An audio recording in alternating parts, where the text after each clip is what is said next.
வணக்கம்னா காலை வணக்கம் சொல்லுங்க. இதே குட் மார்னிங் சொல்லுன்னா குட் மார்னிங் சொல்லியிருப்பீங்க.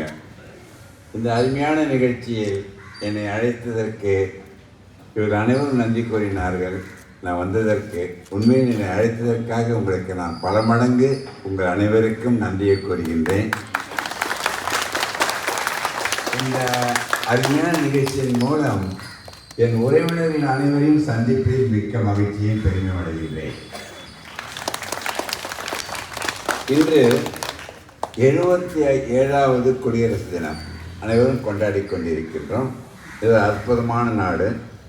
இவர் அனைவருக்கும் ஒரு வேண்டுகோள். என்னுடைய சொக்கலிங்கத்திற்கு 80 வயது முடிந்து விட்டது. ஆனால் உங்களை அனைவரும் பார்க்கும்போது என் வயது 30 வயதாக நான் நினைத்து பேசிக் கொண்டிருக்கின்றேன். நன்றி நன்றி.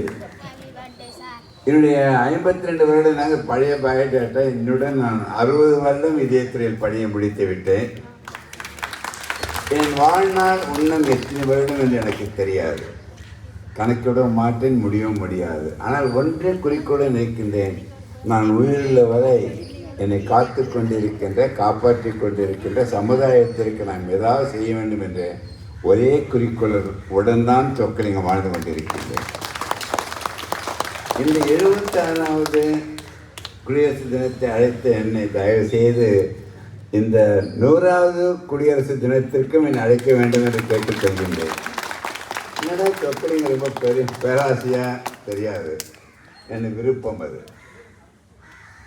கற்பது அனைத்துமே நாம் கடைப்பிடிக்க வேண்டும். கற்பது அனைத்துமே நாம் சம்பாதிப்பதற்காகத்தான். யாரோ ஒருத்தர் படிக்கிற பொழுது நான் சும்மாட்டையும் படிக்க போகிறேன், நாட்டுக்கான் எந்த இதுவும் இருக்க முடியாது. ஆனால் கல்வி கற்பது என்பது தான் கடைப்பிடித்து மற்றவர்களை கற்பிக்க வேண்டும். அதன் குறிக்கோள். நான் படித்த இதயத்துறையை அனைத்தும் கடைப்பிடித்து கொண்டிருப்பதால் தான் சொக்கலிங்கம் இன்று வரை நான் ஒரு மாத்திரையும் சாப்பிட்டதில்லை. உடனே நீங்கள் சாப்பிடும்போது இருக்கிறார்கள். இந்த அற்புதமான ஒரு கொடிக்கு கூட ஒரு காரணம் உண்டு. உங்களுக்கு அனைவருக்கும் தெரியும், என்னை விட நீங்கள் நிறைய பேசுவீங்க. இந்த மூவர்ணம் கொடின்றது ரொம்ப அற்புதமானது. நமக்கு கிடைத்த ஒரு வளமாக நினைக்கிறேன்.